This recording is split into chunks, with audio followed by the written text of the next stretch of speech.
बोलिए बुद्धदेव भगवान की जय। प्रिय भक्तों, आज हम बहुत ही कल्याणकारी कथा को लेकर आपके सामने प्रस्तुत हुए हैं। हमें आशा ही नहीं अपितु पूर्ण विश्वास है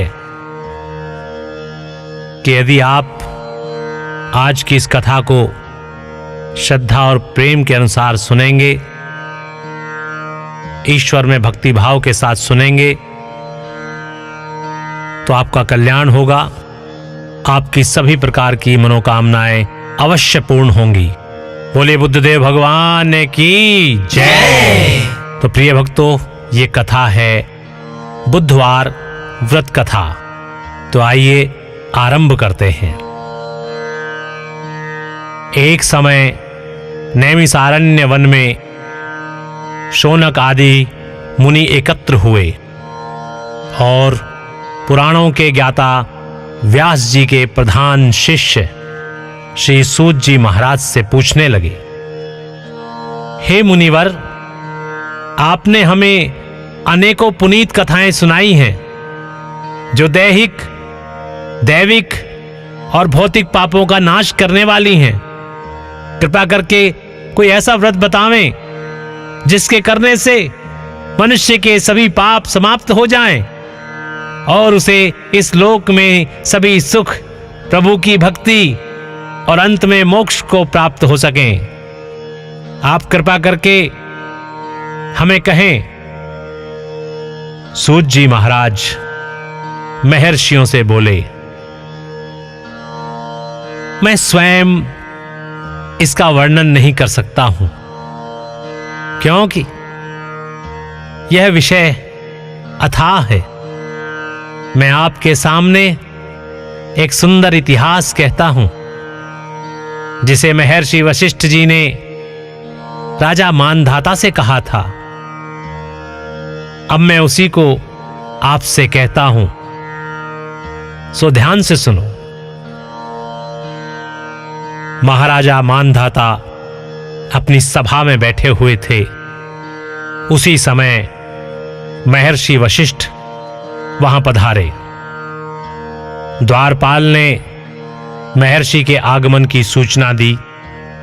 महाराज अपने प्रधान सभासदों के साथ उठकर महर्षि को लेने के लिए द्वार पर आए और उन्हें सभा में ले जाकर सुंदर आसन पर बैठा दिया और निवेदन करके बोले, हे प्रभु, मेरे लिए क्या आज्ञा है? महर्षि वशिष्ठ जी ने कहा, राजन, मैं घूमते घूमते आपकी ओर चला आया। आपको देख मुझे परम हर्ष का अनुभव हो रहा है। आप सब कुशल पूर्वक तो हैं? मानधाता बोले, महर्षि, आपकी कृपा से सब कुशल है, परंतु प्रभु, यदि आप कोई ऐसा व्रत बतला सकें या हमसे कह सकें जिसके करने से पापों की शांति होकर स्वर्ग की प्राप्ति हो, तो हमें बड़ी प्रसन्नता होगी। हम इसके इच्छुक हैं। महर्षि वशिष्ठ जी ने कहा, राजन, आपने बहुत ही सुंदर प्रश्न किया है। एक महापुण्य देने वाला तथा स्वर्ग और मृत्युलोक दोनों में दुर्लभ व्रत आज मैं आपसे कहता हूं। आप सभी लोग ध्यान में श्रद्धा पूर्वक सुने। यह महापुण्य को देने वाला बुधवार का व्रत है। अगर मनुष्य भक्ति और श्रद्धा युक्त होकर बुधवार का व्रत करता है तो वह इस लोक में सभी प्रकार के सुखों को भोग कर अंत में वैकुंठ धाम को प्राप्त होता है। महाराजा मानधाता बोले, महर्षिवर, बुधवार के इस व्रत के करने से क्या फल मिलता है? इस व्रत की विधि क्या है और किस देवता का पूजन करना चाहिए, और सबसे पहले पृथ्वी पर यह व्रत किसने किया है, कृपा करके ये सब विस्तार पूर्वक कहने की कृपा करें, आपकी अति कृपा होगी। महर्षि वशिष्ठ जी बोले, राजन, मैं आपसे व्रत का फल संक्षेप में वर्णन करता हूं। वैसे व्रत के फल के कहने की सामर्थ्य स्वयं ब्रह्मा जी में भी नहीं है। यह व्रत दुख और शोक का नाश करने वाला, धन और धान्य को बढ़ाने वाला तथा समस्त पापों का नाश करने वाला है। जो मनुष्य जिस कामना को लेकर इस व्रत को करता है, उसकी वही कामना पूर्ण होती है तथा समस्त पापों का नाश होकर उत्तम गति की प्राप्ति होती है। अंत में श्री हरि के लोक की प्राप्ति होती है। राजन, इस व्रत की विधि इस प्रकार है। मनुष्य भक्ति व श्रद्धा से बुधवार के दिन व्रत रखे, प्रातःकाल नदी आदि में स्नान करके नवीन कलश में जल भरकर वहां से लावे, किसी पवित्र स्थान में कमल का आकार बनावे, उसके मध्य इस कलश को स्थापित कर श्वेत चावलों से उसका पूजन करें। बुद्ध की स्वर्ण की मूर्ति कांस्य पात्र में स्थापित करके उस कलश के ऊपर रखें। मूर्ति को 2 सफेद वस्त्र धारण करावें, गंध पुष्प आदि से पूजन करें, यज्ञोपवीत चढ़ावें, अशोक की छाल की बत्ती बनाकर दीप जलावें, गुड़, दही, भात, खीर का भोग लगावें और इन्हीं पदार्थों से ब्राह्मणों को भोजन करावें। तत्पश्चात प्रदक्षिणा करके बुद्ध देवता की प्रार्थना करें। इस प्रकार 7 बुधवार व्रत करने से बुद्ध जनित संपूर्ण दोष दूर होकर सुख और शांति मिलती है और समृद्धि बढ़ती है। 27 बुधवार व्रत करने से पूर्व जन्मों के किए हुए पापों का नाश होकर स्वर्ग की प्राप्ति होती है। इसके बाद महर्षि वशिष्ठ जी ने कहा, हे राजन, सबसे पहले पृथ्वी पर जिसने बुधवार का व्रत किया था उसकी कथा कहता हूं, ध्यान से सुनो। पूर्व काल में मिथिलापुरी में एक राजा राज्य करता था। उसका नाम निमि था। उसके शत्रुओं ने परस्पर मिलकर मिथिलापुरी पर चढ़ाई कर दी। बहुत ही भयंकर संग्राम हुआ। इस संग्राम में महाराज निमि मृत्यु को प्राप्त हुए तथा उनके राज्य को शत्रुओं ने अपने अधीन कर लिया। महाराज निमि की पत्नी का, रानी का नाम उर्मिला था। उसके एक लड़का और एक लड़की थी जो अभी छोटे छोटे बच्चे के समान थे। जब रानी ने महाराज के मर जाने का समाचार सुना तो वह बहुत दुखी हुई। उसने विचार किया कि अगर मैं यहां महल में रहूंगी तो महाराज के शत्रु मुझे पकड़ लेंगे तथा मुझे, राजकुमार व राजकुमारी को मार डालेंगे। इससे तो अच्छा है कि मैं इस राज्य और राजमहल को छोड़कर कहीं दूर चली जाऊं। रानी ने ऐसा विचार करके अपने पुत्र और पुत्री को लेकर राजमहल के गुप्त दरवाजे से बाहर निकल गई। रानी उर्मिला अपने पुत्र और पुत्री को लेकर अन्य वस्त्र की चिंता करती हुई चारों ओर विचरण करने लगी। भगवान की कृपा से उसे जो कुछ भी फल फूल आदि मिल जाता उसी को ग्रहण कर लेती तथा अपने पुत्र और पुत्री का पालन पोषण करने लगी। जंगल में जहां कहीं भी स्थान मिल जाता, रात्रि को वहीं पर शयन कर लेती और फिर प्रातःकाल उठकर चल देती। इस प्रकार रानी अन्य वस्त्र की चिंता में घूमती हुई उज्जैनी नगरी में जा पहुंची। वहां एक ब्राह्मण के यहां कूटने पीसने के काम पर नियुक्त होकर अपना तथा अपने पुत्र पुत्री का पालन करने लगी। कुछ वर्षों बाद रानी का देहांत हो गया।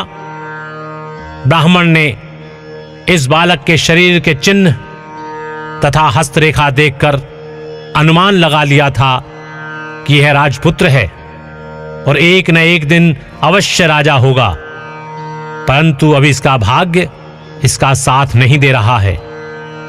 ब्राह्मण ने राजकुमार को बुधवार का व्रत बतलाया। राजकुमार श्रद्धा और भक्ति पूर्वक बुधवार का व्रत करने लगा। व्रत के प्रभाव से बुद्धदेव प्रसन्न हो गए। उसके पुराने राज्य मिथिला नगरी की प्रजा ने विद्रोह कर दिया, राजा को मार डाला और पुराने मंत्री को पुनः मंत्री नियुक्त कर दिया गया। मंत्री ने आज्ञा दी, जहां भी महारानी एवं राजकुमार हों, उनकी तलाश की जावे और उनको राज्य सिंहासन पर बैठाया जावे। मंत्री जी ने अनेकों दूतों को राजपुत्र और राजकन्या की तलाश में भेजा। दूत विचरण करते करते उज्जैनी नगरी में पहुंचे। दूतों ने वहां राजकुमार व राजकुमारी को तलाश कर लिया और उनको लेकर मिथिला लौट आए। मिथिला नगरी की प्रजा और मंत्री सभी अपने राजकुमार को पाकर बहुत प्रसन्न हुए। राजकुमार को सिंहासन पर बैठाया और बहुत प्रसन्नता के साथ ये उत्सव मनाया। राजकुमार को अपना राज्य वापस मिल गया तो उसने उज्जैनी के ब्राह्मण को बुलवाकर राजगुरु के पद पर नियुक्त कर दिया। राजकुमार ने अपनी बहन श्यामला का विवाह धर्मराज के साथ कर दिया तथा दहेज में अत्यधिक धन दिया। श्यामला धर्मराज को पति के रूप में पाकर बहुत ही प्रसन्न हुई। वह सभी प्रकार से धर्मराज की सेवा करती तथा हर प्रकार से प्रसन्न रखती थी। धर्मराज श्यामला से बहुत ही संतुष्ट रहते थे। घर का सभी कामकाज उन्होंने श्यामला को सौंप दिया। धर्मराज के घर में 7 कोठे थे। यह 7 कोठे कीलों से अच्छी तरह से बंद थे। धर्मराज ने इन 7 कोठों को खोलने को श्यामला से मना कर दिया था। श्यामला अपने घर के सभी कार्य भली प्रकार से करती, परंतु उन कोठों को न खोलती। इस प्रकार से श्यामला का काफी समय व्यतीत हो गया। एक दिन धर्मराज किसी आवश्यक कार्यवश घर से बाहर गए हुए थे। श्यामला ने विचार किया कि पतिदेव ने सभी कार्यों को मुझे स्वतंत्रता दे रखी है, परंतु न जाने इन 7 कोठों के लिए क्यों मना किया हुआ है। इस कौतूहलवश श्यामला देवी ने धर्मराज की अनुपस्थिति में एक कोठे की कीलें निकाल दी और खोल कर देखा। उसमें श्यामला देवी ने अपनी माता को यमराज के भयंकर दूतों द्वारा गर्म तेल से भरे हुए कढ़ाई में डालते हुए देखा। इस दृश्य को देखकर श्यामला बहुत ही दुखी हुई और उसके मन में आतंक छा गया। उसने फिर दूसरे कोठे को खोलकर देखा।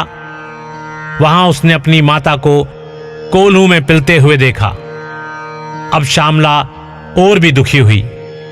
उसने तीसरे कोठे को खोलकर देखा तो उसमें अपनी माता को बड़े बड़े हाथियों के द्वारा रोंदते हुए देखा। फिर उसने चौथे कोठे को खोलकर देखा तो उसमें भयंकर कुत्ते उसकी मां को काट काट कर खा रहे थे, नोच रहे थे। जब उसने 5वें कोठे को खोलकर देखा तो श्यामला की मां कंठ से पकड़ी जाकर निचोड़ी जा रही थी। श्यामला ने 6वें कोठे को खोलकर देखा। वहां उसकी माता काठ के समान छीली जा रही थी। 7वें कोठे में उसकी माता के ऊपर बड़ी बड़ी शिलाएं फेंकी जा रही थी। इन सब को देखकर श्यामला को बहुत दुख हुआ। अपनी माता के दुखों को देखकर श्यामला अत्यंत शोकग्रस्त हो गई। धर्मराज जब लौटकर आए और उन्होंने श्यामला की ऐसी दीन दशा देखी तो उन्होंने पूछा, तुमने कोठे तो खोलकर नहीं देखे थे? मैंने तुमसे उन 7 कोठों को खोलने के लिए मना कर दिया था। श्यामला ने अपना सिर धर्मराज के चरणों में रख दिया और प्रार्थना की, हे नरेंद्र, मेरी माता ने ऐसा कौन सा पाप किया है जिसके कारण वह इस प्रकार से नरक की यातनाएं सहन कर रही हैं? धर्मराज बोले, श्यामला, तुम्हारी माता ने तुम्हारे और तुम्हारे भाई के स्नेह में वशीभूत होकर एक दिन ब्राह्मण के 7 गेहूं के दाने चुरा लिए थे। प्रथम तो चोरी ही महापाप है। इस पर भी ब्राह्मण के अन्न की चोरी करने से 7 कुल दग्ध होते हैं। इसी से तुम्हारी मां 7 प्रकार के नरक भोग रही है। श्यामला हाथ जोड़कर बोली, हे नाथ, कोई ऐसा उपाय बताएं जिसके करने से मेरी मां का उद्धार हो, वह इस कष्ट को ना भोगे। मैं अपनी माता के कष्टों को नहीं देख सकती, कुछ करे भगवान। धर्मराज बोले, हे देवी, पूर्व जन्म में तुम ब्राह्मणी थी। उस जन्म में तुमने बुधवार का व्रत किया था तथा अपनी सखियों से भी बुधवार का व्रत करवाया था। इस जन्म में भी तुम बुधवार का व्रत कर रही हो। इस व्रत के प्रभाव से ही समस्त सुख आपको प्राप्त हैं। अब आप सत्य प्रतिज्ञा करके इस जन्म के बुधवार के व्रत के पुण्यों को मेरे सम्मुख अपनी माता को दे दो। ऐसा करने से आपकी माता के कष्टों की समाप्ति हो जाएगी और उन्हें उत्तम सुख प्राप्त होंगे। श्यामला ने ऐसा ही किया। पुण्य के मिलते ही श्यामला की मां उर्मिला पीड़ा से मुक्त होकर दिव्य शरीर धारण करके स्वर्ग के लिए चली गई। भगवान विष्णु के दूत सुंदर विमान लेकर उसे लेने के लिए आए। इस दृश्य को देखकर श्यामला ने बहुत ही आनंद माना और आगे भी बुधवार का व्रत करती रही। इस कथा को सुनकर महाराजा मानधाता ने बहुत ही सुख माना तथा वशिष्ठ जी की बहुत बहुत प्रशंसा की, उनकी सेवा की तथा बुधवार का व्रत कर इस लोक में अनेकों प्रकार के सुख भोग कर अंत में दुर्लभ मोक्ष को प्राप्त हुए। बोलिए श्री कृष्ण भगवान की जय।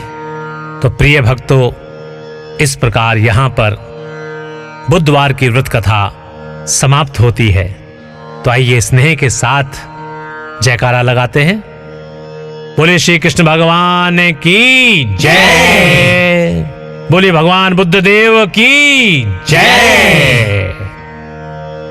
प्रिय भक्तों, आइए अब आपको बताते हैं कि बुधवार के व्रत का उद्यापन किस प्रकार करना चाहिए। बोलिए बुद्ध देव भगवान की जय। बुद्ध ग्रह की कड़ी दशा होने अथवा अन्य किसी विशेष प्रयोजन की आपूर्ति हेतु तो बुधवार को बुद्ध देवता के निमित्त व्रत किया जाता है। सामान्य काल में भी इस व्रत को विभिन्न कामनाओं की आपूर्ति करने वाला और मोक्ष प्रदायक माना गया है।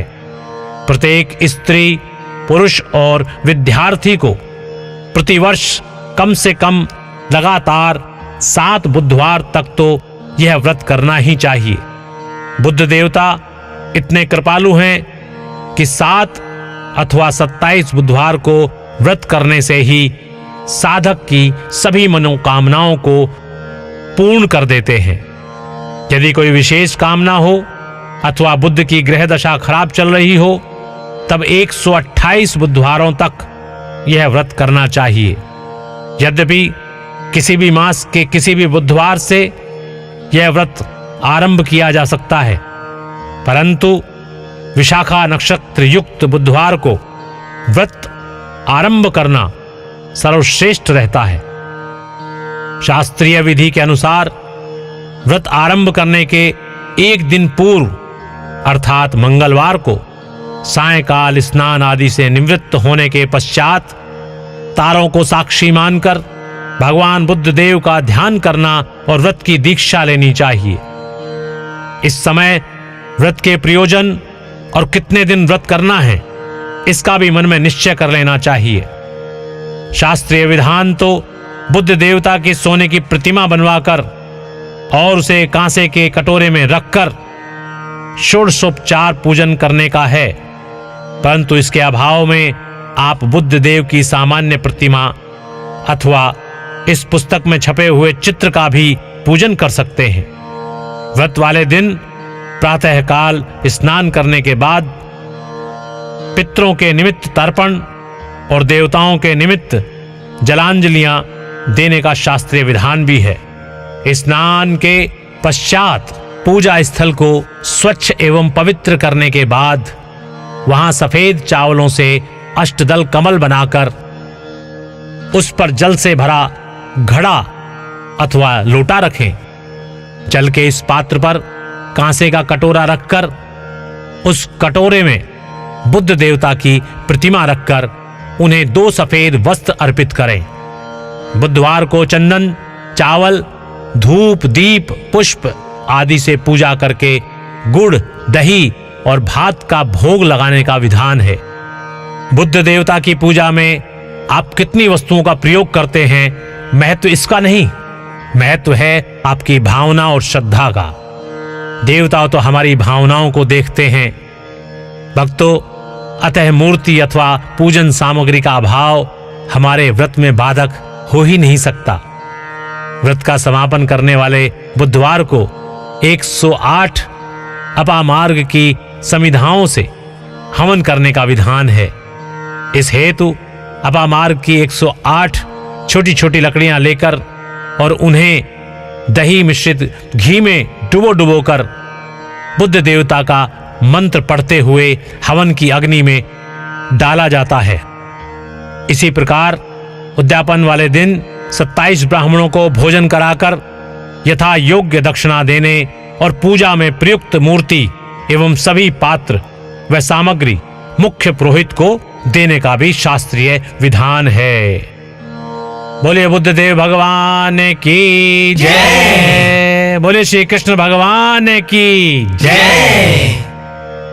प्रिय भक्तों, इस प्रकार बुधवार के व्रत का उद्यापन की विधि का समापन हुआ और आइए भगवान बुद्ध देव को मनाने के लिए उनका आराधन करते हैं, उनकी आरती करते हैं।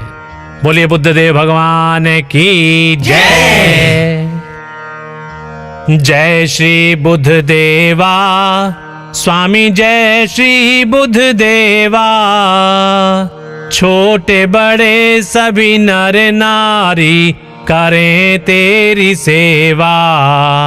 जय श्री बुद्ध देवा। सुख करता दुख हरता, जय जय आनंद दाता। जो प्रेम भाव से पूजे वह सब कुछ पाता। जय श्री बुद्ध देवा। सिंह आपका वाहन है ज्योति सबसे न्यारी। शरणागत प्रतिपालक हो भगतन के हितकारी। जय श्री बुद्ध देवा। तुम हो दीन दयाल दयानिधि भव बंधन हारी। वेद पुराण बखानत तुम हो भय पातक हारी। जय श्री बुद्ध देवा। सदग्रस्त हृदय में बुद्ध राजा तेरा ध्यान धरे। जग के सब नर नारी व्रत और पूजा पाठ करें। जय श्री बुद्ध देवा। विश्व चराचर पालक कृपा सिंधु शुभ करता। सकल मनोरथ पूर्ण करता भव बंधन हरता। जय श्री बुद्ध देवा। श्री बुद्ध देव जी की आरती जो प्रेम सहित गावे। सब मिट जाए अतुलित धन वैभव पावे। जय श्री बुद्ध देवा। जय श्री बुद्ध देवा। स्वामी जय श्री बुद्ध देवा। छोटे बड़े सब नर नारी करें तेरी सेवा। जय श्री बुद्ध देवा। बोले बुद्ध देव भगवान की जय। बोले श्री कृष्ण भगवान की जय जय जय।